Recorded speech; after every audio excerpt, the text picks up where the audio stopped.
신앙의 동지 여러분, 안녕하십니까? 서정교회 최영석 목사입니다. 오늘 여러분과 함께 은혜를 나누고 싶은 말씀은 구약성경 창세기 5장 1절로 5절 말씀입니다. 제가 본문을 봉독해 드리겠습니다. 아담 자손의 계보가 이러하니라. 하나님이 사람을 창조하실 때에 하나님의 형상대로 지으시되 남자와 여자를 창조하셨고, 그들이 창조되던 날에 하나님이 그들에게 복을 주시고 그들의 이름을 사람이라 일컬으셨더라. 아담이 130세에 자기 모양 곧 자기 형상과 같은 아들을 낳아 이름을 셋이라 하였고, 아담이 셋을 낳은 후 800년을 지내며 자녀를 낳았으며 그가 930세를 향수하고 죽었더라. 오늘 말씀 제목은 아담 자손의 계보라는 제목으로 말씀을 증거하도록 하겠습니다.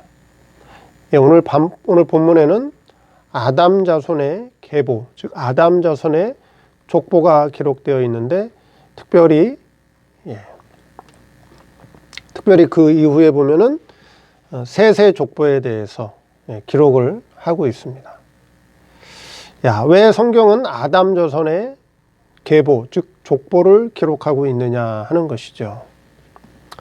그것은 아담을 통해서 다양한 신앙이 흘러왔기 때문에 그렇다 하는 것입니다. 아담을 통해서 가인, 장자인 가인의 신앙이 흘러나왔고, 두 번째 아들 아벨을 통해서 순교적 신앙이 흘러나왔고, 그다음에 셋째 아들 셋을 통해서 순생의 신앙이 흘러왔기 때문에 성경은 아담 자손의 계보, 즉 족보를 통해서 어떠한 신앙이 흘러왔는가를 우리에게 밝혀주고 있다라고 하는 것이죠. 이 말씀을 통해서 우리 성도는 자신의 뿌리, 자, 육신적인 혈통의 뿌리도 알아야 되고, 그 다음에 신앙 계통의 뿌리도 알아야 된다라고 하는 것입니다. 아무리 시대가 변하고, 그렇죠? 사람들의 가치관이 변했다 할지라도 내가 누구로부터 나왔는가에 대한 조상의 혈통, 내 조상이 누구인가에 대해서는 알아야 된다라고 하는 것이죠. 그 다음에 내 신앙 계통은 어떤 신앙 계통을 타고 나왔는가도 알아야 된다라고 하는 거예요. 왜냐하면 나라고 하는 내 존재가 이 세상에 그냥 우연히 온 것이 아니라, 하늘에서 뚝 떨어진 것이 아니라, 육신적으로는 조상의 혈통을 따라서 나왔고, 신앙적으로는 신앙 계통을 따라서 나왔기 때문에 나라고 하는 그렇죠? 내 존재, 이 존재의 근거가 되는 족보, 육신 혈통의 족보도 알아야 되고, 신앙 계통의 그 계통도 알아야 된다라고 하는 것입니다. 그게 굉장히 중요한 문제라고 하는 것이에요. 오늘 말씀을 통해서 아담 자손의 계보, 아담 자손을 통해서 세 가지 신앙이 흘러왔는데, 그것을 알아야, 그렇죠? 그것을 알아야 내 신앙은 어떤 신앙의 계통, 어떤 신앙 계통을 타고 나왔는가를 알게 된다라고 하는 것이죠. 그럼 그 신앙 계통을 알게 되면 뭘 알게 될까요? 내 신앙의 결과가 어떠하겠구나라고 하는 것도 알게 된다라고 하는 것입니다. 그래서 족보, 이 계보를 아는 것이 굉장히 중요하다 하는 것입니다. 오늘은 이 아담 자손의 계보, 아담 자손의 족보를 통해서 어떤 신앙이 흘러왔는가를 한번 살펴보도록 하겠습니다. 첫째, 장자 가인의 신앙입니다. 오늘 본문에 보면, 저 창세기 5장 4절에 보면 아담이 셋을 낳은 후 800년을 지내며 자녀를 낳았다, 그렇게 기록하고 있습니다. 그러니까 아담은 장자 가인, 그 다음에 차자 아벨, 그 다음에 셋째 아들 셋만 낳은 것이 아니라, 셋을 낳은 후에도 어떻게 했어요? 셋을 낳은 후에도 800년을 지내면서 수없이 많은 자녀들을 낳았어요. 그럼 800년 동안 자녀를 낳았으니 얼마나 많은 자녀를 낳았겠습니까? 그렇죠. 그 수많은 자녀를 낳았지만 그 많은 자녀들의 이름은 기록하지 않았어요. 왜요? 아담이 많은 자녀를 낳았다라고 하는 것이 중요한 것이 아니기 때문에 그래요. 무엇이 중요하냐? 우리 성도 계시, 성도의 구원 계시에 필요한 아들들의 이름만 기록되어 놨어요. 그게 바로 가인과 아벨과 셋이라고 하는 것입니다. 그럼 장자 가인은 어떤 신앙이냐라고 하는 것이죠. 장자 가인의 신앙은 어떤 신앙이냐라고 하는 것입니다. 오늘날 신학에서는, 오늘날 교회에서는 가인을 대개 불택자로 봅니다. 하나님께 택함 받지 못한 불택자로 봐요. 그럼 과연 성경적으로 볼 때 가인이 불택자이냐 하는 것입니다. 성경적으로 보면 가인이 택자인가 불택자인가 하는 것입니다. 근데 성경을 자세히 읽어보면 가인은 불택자가 아니라고 하는 것이에요. 가인은 하나님의 택한 자녀라고 하는 것이죠. 왜 그렇죠? 아담과 하와가 동침할 때, 그렇죠? 아담과 하와가 동침할 때 하와라고 하는 이름의 뜻이 뭐예요? 산자의 어미예요. 산자의 어미. 그러면 산자의 어미라고 하는 의미는 어떤 의미죠?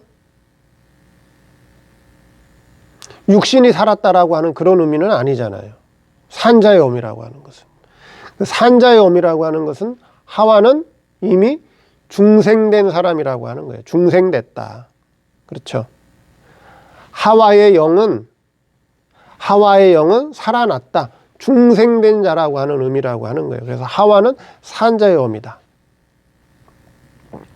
그리고 가인을 낳고서 뭐라 그랬어요? 하와가 여호와로 말미암아 등남했다. 가인을 낳고 하와가 하는 말이 여호와로 말미암아 등남했다 그랬어요. 여호와의 뜻이 뭐예요? 구세주라고 하는 뜻이에요. 구세주. 그러면 구세주를 통해서 등남한 아들이 그 택자예요, 불택자예요? 택자죠, 택자. 그렇죠? 산자의 어미를 통해서 잉태가 됐고 구세주를 통해서 등남했으니 그 아이가 가인이 택자예요, 불택자예요? 택자예요. 하나님의 택한 자녀예요. 그런데 이 세상에서 살아간 생애는 어떤 생애를 살아갔어요? 신앙인의 생활을 살아갔나요? 불신앙의 생활을 살아갔나요? 비록 택자이지만 불신앙의 생활을 했다라고 하는 거예요. 불택자가 아니라. 그럼 가인이라고 하는 사람의 신앙은 어떤 신앙이죠? 가인은 아담의 장자예요. 장자. 큰아들이에요. 장자로서의 자부심이 있다라고 하는 거예요. 나는 장자다. 이 가문의 혈통을 이을 자다라고 하는 자부심이 있다라고 하는 거예요. 그래서 가인은 열심으로 하나님을 섬겼어요. 열심으로. 자기가 할 수 있는, 자기가 수고하고, 자기가 노력하고, 자기가 힘쓸 수 있는 그 범위 내에서 열심으로 하나님을 섬긴 사람이 바로 누구냐? 그게 가인이에요. 가인입니다. 그래서 가인은 육신적으로는 하나님의 법을 잘 지키고 도덕적으로는 마음을 바르게 써서 인간이 할 수 있는 최선의 노력과 수고를 다해서 누구를 섬겼느냐? 하나님을 섬겼어요. 그래서 가인은 법과 도덕의 대표예요. 법과 도덕의 대표적인 신앙의 사람이 누구냐? 바로 가인이라고 하는 거예요. 왜요? 장자로서 자기가 할 수 있는, 그렇죠? 자기가 힘쓰고 애쓰고 수고할 수 있는 범위 내에서 최대한으로 하나님을 섬긴 자이기 때문에 그렇다라고 하는 거예요. 자, 그런데 우리 인간의 이성과 육체는 지금 어디에 있죠? 성도의 이성과 육체는 죄와 사망 아래 있어요. 죄와 사망 아래 있어요. 그래서 죄와 사망 아래에 있는 이성과 육체를 가지고 아무리 몸과 마음을 다해서 하나님을 열심히 섬겨도 인간의 이성과 육체 속에는 부패성이 배어 있기 때문에 하나님을 바르게 섬기는 데에는 한계가 있어요. 한계. 우리 인간의 이성과 육체는 죄와 사망 아래에 있기 때문에 그 사망 아래에 있는 이성과 육체 속에는 부패성이 있다라고 하는 거예요. 그래서 아무리 자기가 열심으로 최선을 다해서 법과 도덕에 맞춰서 최선을 다해서 하나님을 섬겨도 결과는 뭐예요? 바른 신앙으로 하나님을 섬기는 것이 아니라 결국 불신앙의 길을 가게 되어 있다라고 하는 거예요.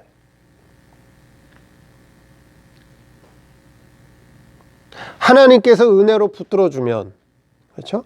하나님께서 은혜로 붙들어줬다면, 하나님께서 말씀의 깨우침을 통해서 가인에게 은혜로 붙들어줬다면 그도 신앙의 길을 갔겠죠. 신앙인의 길을 걸어갔겠죠. 그런데 아담은 그것이 아니라 자기의 수고와 노력으로, 자기의 열심으로 하나님을 섬긴 사람이라고 하는 거예요. 그 신앙이 어떤 신앙이에요? 바로 그것이 법과 도덕의 신앙이라고 하는 거예요. 특별히 가인은 법적인 신앙이 강한 사람이었어요.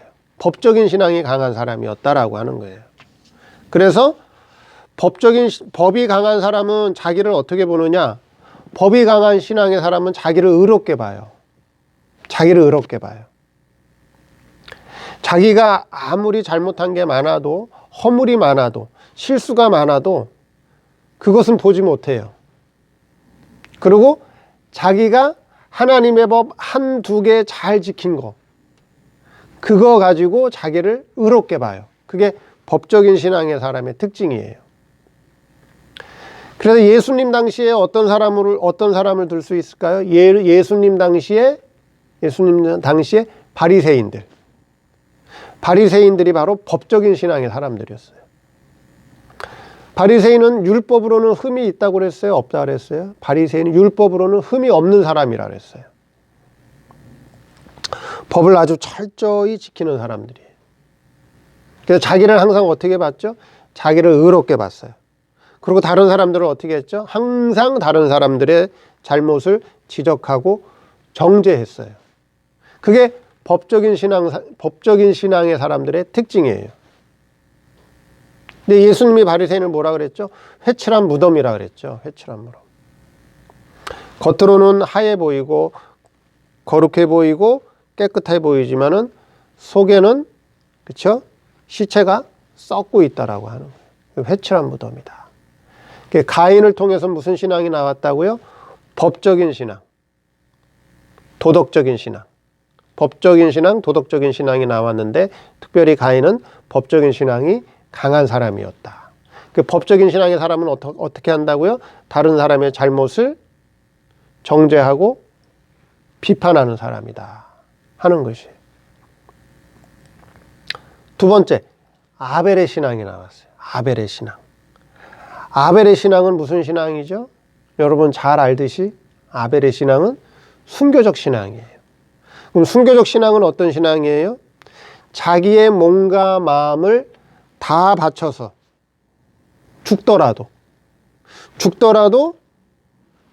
하나님을 믿는 신앙을 끝까지 지키겠다라고 하는 것이 바로 순교적 신앙이에요.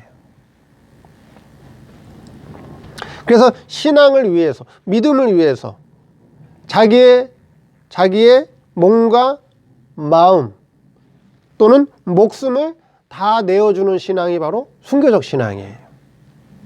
이 순교적 신앙은 사람의 힘에서 나오는 게 아니에요. 내가 순교하고 싶다고 해서 순교하는 것도 아니고, 나는 순교하고 싶지 않아, 그렇죠? 나는 순교하고 싶지 않다고 해서 또 순교가 안 되는 것도 아니고, 이 순교적 신앙이라고 하는 것은 사람의 힘에서 나오는 것이 아니라 하나님의 진리와 영감 역사를 통해서, 하나님의 은혜를 통해서 나오는 신앙이 바로 순교적 신앙이에요. 아무나 순교적 신앙에 들어가는 게 아니라고 하는 거예요. 신약에, 물론 구약에도 순교적 신앙의 사람들이 많이 나오죠. 그렇죠? 히브리서에 보면은 물론 구약에도 순교적 신앙의 사람이 많이 나오는데, 우리 신약으로 와서 대표적인 순교적 신앙의 사람이 누가 있을까요? 사도행전에 나오는 스데반 집사님. 스데반 집사님이 나오죠. 예. 스데반 집사님은 자기의 몸과 마음과 목숨을 다 바쳐서라도 하나님에 대한 신앙을 굽히지 않겠다. 하나님에 대한 신앙을 지켜내겠다. 그게 스데반 집사님이죠. 그래서 결국 어떻게 했어요? 순교했죠. 그러면 아벨은 순교를 했기 때문에 자손이 없어요. 아벨의 족보는 없어요. 그런데 아벨의 신앙, 순교적 신앙이 흘러왔나요? 안 흘러왔나요?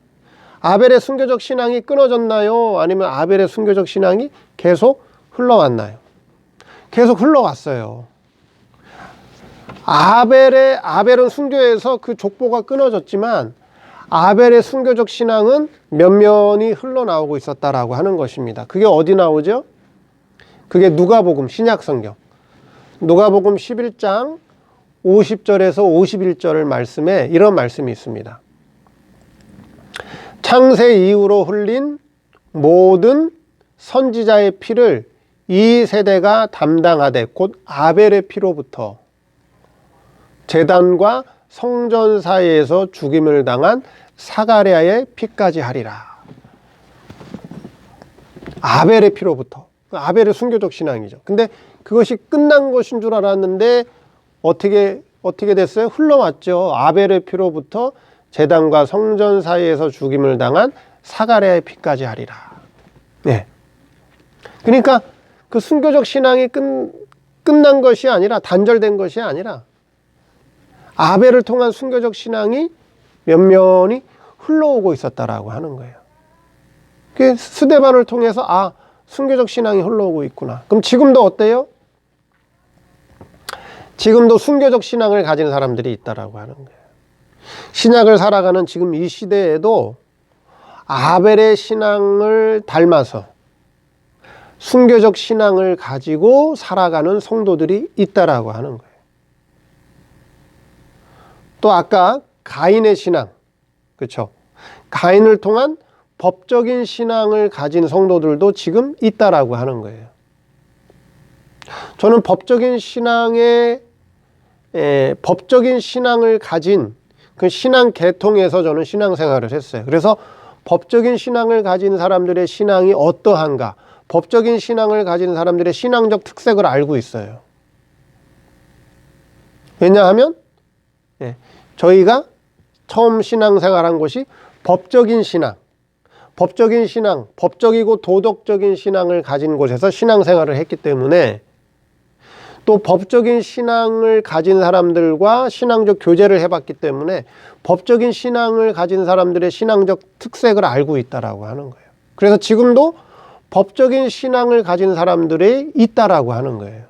법적인 신앙을 가진 사람들이 있다. 아벨은 순교적 신앙이다. 그래서 가인이 아벨을 어떻게 했죠? 내 신앙과 맞지 않으니까, 내 신앙과 다르기 때문에 아벨을 어떻게 한 거예요? 죽인 거예요. 그래서 자기 동생을 죽인 거예요. 자기 동생을 죽였다라고 하는 건 뭐예요? 결국 순교적 신앙을 가진 사람을 핍박하는 사람이 누가 핍박을 해요? 같은 기독교인이 핍박을 해요? 아예 기독교를 모르는 사람들이 핍박을 해요? 기독교를 아는 사람들이, 기독교인들이 순교적 신앙의 사람을, 법적인 신앙의 사람들이 아벨과 같은 순교적 신앙의 사람들을 핍박한다라고 하는 거예요. 같은 형제가 핍박한다라고 하는 거예요. 아벨은 순교적 신앙이다 하는 것이죠. 세 번째, 셋의 신앙입니다. 셋의 신앙이 나와요. 근데 오늘 본문에 보니까 뭐라 그랬죠? 자, 오늘 본문이 아니라 자, 창세기 4장 25절. 창세기 4장 25절에 아담이 셋을 낳고 뭐라 그랬느냐? 창세기 4장 25절에 제가 읽어드릴게요. 아담이 다시 아내와 동침하매 그가 아들을 낳아 그 이름을 셋이라 하였으니 이는 하나님이 내게 가인의 죽인 아벨 대신에 다른 씨를 주셨다 함이라. 아담이 셋을 낳고 뭐라고 그랬느냐? 하나님이 아벨 대신에 다른 씨를 주셨다. 그렇게 말씀하고 있어요. 다른 씨를 주셨다. 아담이 셋을 낳고 뭐라 그랬다고요? 하나님이 아벨 대신에 다른 씨를 주셨다. 그렇게 말씀했다고요. 여러분 이상하지 않아요? 다른 씨라고 하는 건 뭐예요? 종자가 다르다는 거잖아요. 종자가 다르다. 그럼 말이 돼요? 안 돼요? 여러분들. 아니 아담이 다른 여자랑 동침한 게 아니잖아요. 그렇죠? 아담이 다른 여자랑 동침해서 낳은 아들도 아니고 하와가 다른 남자랑 동침해서 낳은 아들이 아닌데, 만약에 아담이 다른 여자랑 동침해서 낳은 아들이라면 다른 씨라고 할 수 있겠죠. 그렇죠? 또 하와가 다른 남자랑 동침해서 낳은 아들이라면 다른 씨라고 할 수 있어요. 근데 그게 아니라 아담이 가인을 낳은, 아벨을 낳은 자기 아내 하와랑 동침해서 낳은 아들인데 뭐라고 했느냐? 다른 씨라고 그랬어요. 다른 씨. 다른 종자라고 얘기했다고요. 그럼 그게 우리가 일반적인 상식에서 이게 맞는 표현이냐 하는 거죠. 그렇죠? 우리 일반적인 상식, 일반적인 기존 지식을 통해서 본다면 이거는 바른 표현이 아니에요. 그럼 왜 다른 씨라고 했느냐 하는 거죠. 다른 씨. 그렇죠? 여기서 다른 씨라고 하는 것은 다른 신앙이 나왔다는 거예요. 다른 신앙. 셋을 통해서는 아벨과 다른 씨, 다른 종자, 아벨과 다른 신앙이 나왔다라고 하는 것을 표현한 거라고 하는 거예요. 다른 신앙이 나왔다. 그 셋은 아벨과 다른 신앙인데 어떤 신앙이냐 하는 거죠. 그렇죠? 그 셋의 신앙은 무슨 신앙이죠? 셋의 신앙은 바로 순생의 신앙을 말한다는 거예요. 순생의 신앙. 셋을 통해서는 순생의 신앙을 나왔다. 순생의 신앙이 나왔다는 거예요. 아벨의 신앙은 자기의 몸과 마음과 목숨을 빼앗겨도 신앙을 지키는 순교적 신앙이라면, 셋의 순생의 신앙은 뭐예요? 셋의 순생의 신앙은 뭐죠? 셋의 순생의 신앙은 목숨이 살아 있어도, 그렇죠? 목숨이 붙어 있어도 살고 죽는 거에 대해서는 뭐예요? 하나님께 다 맡겨놓은 상태예요. 그래서 살아도 좋고 죽어도 상관없는 신앙이 바로 순생의 신앙이에요. 대표적인 신앙의 사람이 예수님의 제자 가운데 누가 있을까요? 사도 요한. 사도 요한이 있어요. 사도 요한. 그렇죠? 전승에 의하면 사도 요한이 어떻게 했어요? 그렇죠? 로마 박해 때 사도 요한을 죽이려고 했어요. 죽이려고. 그렇죠? 그 원형 경기장에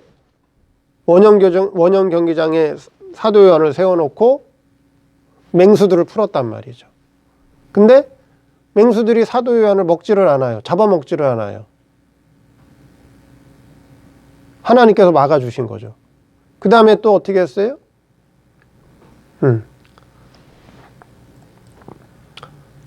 나무에 세워놓고 불을 질렀는데 타지가 않아. 사람이 타지가 않아요. 그래서 결국 어떻게 했어요? 그래서 유배를 보낸 거예요. 유배를 보냈다고요. 그래서 사도 요한은 그냥 복음을 증거하다가 그냥 하나님의 부름을 받고 죽었죠. 그러니까 사도 요한은 죽어도 상관없고 살아도 상관없고 죽고 사는 거에 매여 있지 않다라고 하는 거예요. 그게 순생의 신앙이에요. 순생의 신앙. 그게 바로 순생의 신앙이라고 하는 거예요. 그럼 이런 순생의 신앙이 성경에 어디나 기록되어 있을까요? 순생의 신앙이 기록되어 있어요. 신약 성경 데살로니가 전서 4장 16절 17절에 이런 말씀이 있습니다. 주께서 호령과 천사장의 소리와 하나님의 나팔로 친히 하늘로조차 강림하시리니 그리스도 안에서 죽은 자들이 먼저 일어나고. 이들이 누구예요? 그리스도 안에서 죽은 자들이 먼저 일어나고. 이들이 누구죠? 순교자들이에요. 순교적 신앙을 가지고 그리스도 안에서 죽은 자들이 먼저 일어난다. 그 다음에요. 그 후에 우리 살아남은 자도 저희와 함께 구름 속으로 끌어올려 공중에서 주를 영접하게 하시리니. 그 후에 우리 살아남은 자가 있어요. 그 후에 우리 살아남은 자들이 누구예요? 그게 바로 순생자들이에요. 그럼 데살로니가전서 4장 16절 17절 말씀은 예수님의 공중재림을 말씀하고 있어요. 첫째 부활에 참여할 자들, 예수님의 공중재림, 첫째 부활에 참여할 자들에 대한 것을 묘사한 것이 데살로니가전서 4장 16절 17절 말씀이에요. 예수님이 공중재림하실 때 그 첫째 부활에 들어가는 자들이 누구냐? 순교자들, 그리스도 안에서 죽은 자들이 먼저 일어나고 순교자들이고요. 그 후에 우리 살아남은 자들이 바로 누구예요? 순생자들이에요. 세세신앙을 통해서 누가 나왔느냐? 순생자들이 나왔다라고 하는 거예요. 이 순생자들은 법적인 신앙을 가진 사람들과 싸우지 않아요. 가인과 같은 법적인 신앙의 사람들과 싸우지 않는단 말이에요. 대립하지 않아요. 마찰하지 않는다고요. 왜요? 왜 그럴까요? 순생자들은 법적인 신앙의 사람들의 신앙 상태를 알기 때문에, 그들이 신앙이 어떠한 신앙인가를 알기 때문에 싸울 필요가 없어요. 그래서 그들의 신앙을 덮어주기도 하고, 그렇죠? 이해하기도 하고, 때로는 못 본 척 해주기도 하고.